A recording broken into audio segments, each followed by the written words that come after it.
এই দেখে আমার এরকম চেহারাবান সন্তান আমি জানি না।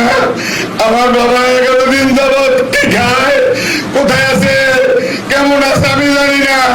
আমি কাউকে দোষারোপ করি না। আমি আমার সন্তান আমার বুকে ফেরত চাই।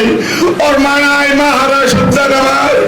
আমি জানি না আমার বাবা কি করেছে, আমার বাবা কোথায় আছে, কি অপরাধ আমার বাবার।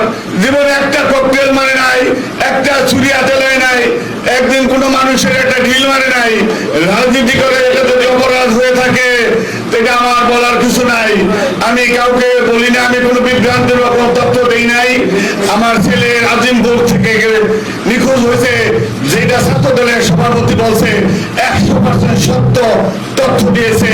আমরা বিভ্রান্তিমূলক কাউকে দোষারোপ করার জন্য বলছি না।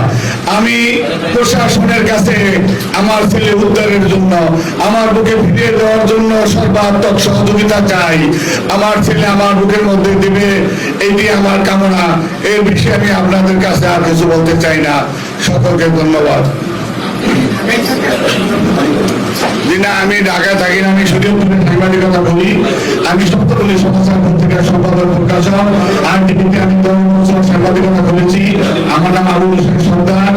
আমার সামনে আরটিভি আছে সেখানে, এছাড়া অন্য পত্রিকার কাজ করি। আমি সুযোগপুরে থাকি, আমি একটু কাজে আসছিলাম ঢাকায়।